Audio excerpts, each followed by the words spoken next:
Donc, un médecin réputé s'achète la voiture la plus rapide du marché, une Ferrari SF90 neuve. Avec toutes les options, elle coûte une fortune. Il fait un tour et s'arrête à un feu rouge. Un vieil homme d'environ 100 ans s'arrête à côté sur un vieux scooter. Le vieux regarde la Ferrari et demande « C'est quoi cette voiture, mon garçon ?» Le médecin ricane. « Une Ferrari SF90. Elle coûte plus que ce que la plupart gagnent en une vie. »« Ça doit coûter très cher, » dit le vieux. « Pourquoi un tel prix ?»« Parce qu'elle peut atteindre les 350 km/h, » répond le médecin fièrement. « Je peux regarder à l'intérieur ?» demande le vieux. « Allez-y. » Le vieil homme se penche, inspecte l'habitacle, se redresse et dit « C'est une belle voiture, mais je vais rester sur mon scooter. » Le feu passe au vert et le médecin décide de frimer. Il accélère à fond. En quelques secondes, le compteur affiche 240 km/h. Puis il voit un point dans son rétroviseur qui se rapproche. Il lève le pied juste à temps pour voir quelque chose le dépasser. « Qu'est-ce qui peut bien dépasser ma Ferrari ?» marmonne-t-il. Il réaccélère jusqu'à 280 km/h. Devant, il n'en croit pas ses yeux. C'est le vieux sur le scooter. Maintenant déterminé, le médecin accélère à 300 km/h et le dépasse, retrouvant son arrogance.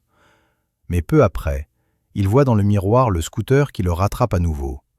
Il accélère à fond. La Ferrari est à son maximum. 10 secondes plus tard, le scooter est sur ses talons. Soudain, il percute l'arrière de la Ferrari, défonçant complètement le coffre. Le médecin s'arrête en trombe, sort et se précipite. Le vieil homme est miraculeusement en vie. « Mon Dieu, » dit le médecin, « je peux faire quelque chose ?»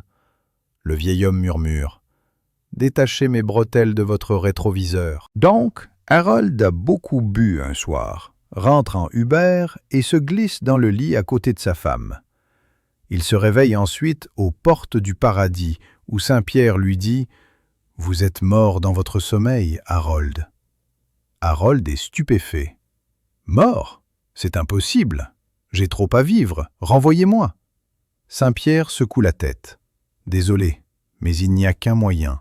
Vous devez être réincarné en poule. » Harold n'est pas ravi, mais supplie Saint-Pierre de l'envoyer au moins dans une ferme près de chez lui. Soudain, il est couvert de plumes. Il glousse et picore le sol. Un coq passe. « Alors, tu es la nouvelle poule ? Comment se passe ta première journée ?»« Pas mal, » dit Harold de la poule. « Mais j'ai une sensation bizarre, comme si j'allais exploser. »« C'est un œuf, » dit le coq. « Ne me dis pas que tu n'en as jamais pondu. »« Jamais, » répond Harold. « Détends-toi et laisse faire, » dit le coq. « C'est normal. » Harold se détend et, après quelques secondes inconfortables, un œuf sort. Il est submergé d'émotion. Puis il en pond un second. La joie est incroyable. Alors qu'il s'apprête à en pondre un troisième, il reçoit une claque derrière la tête et entend sa femme crier « Harold, réveille-toi, tu as foutu le lit !» Donc, un homme marié aborde une femme superbe au supermarché et dit « J'ai perdu ma femme dans les rayons. Voudriez-vous bien discuter avec moi une minute ?» La femme semble perplexe. « Ne devriez-vous pas plutôt la chercher ?» Il sourit et dit « Pas besoin. Chaque fois que je parle à une belle femme, ma femme apparaît comme par magie. » Donc, une dame victime d'un délit de fuite est emmenée à l'hôpital. Un policier se rend à son domicile et parle à son mari. « Je crains que votre femme ait été percutée par un fourgon, » dit le policier. « Je sais, » répond-il, « mais elle a une super personnalité. » Donc, une enseignante demande à sa classe ce qui se dilate 10 fois quand il est excité. La petite Suzy bondit de sa chaise et crie « C'est cochon, madame, je vais le dire à mon père. » L'enseignante la regarde calmement et dit « La bonne réponse est la pupille de l'œil. Et Suzy, je sais maintenant 3 choses sur toi. Premièrement, tu n'as pas lu les devoirs que j'ai donnés hier. Deuxièmement, tu as l'esprit mal placé.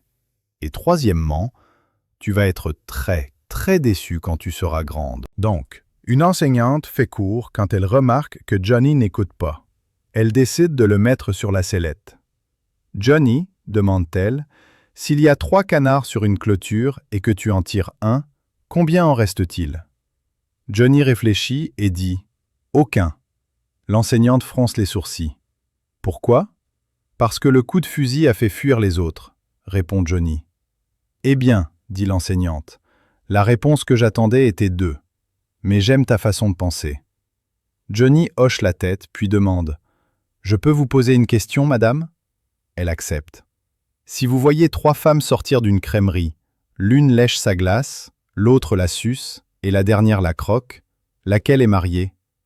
L'enseignante rougit et dit « Celle qui suce sa glace. » Johnny sourit. « Non, celle qui a une alliance. Mais j'aime votre façon de penser. »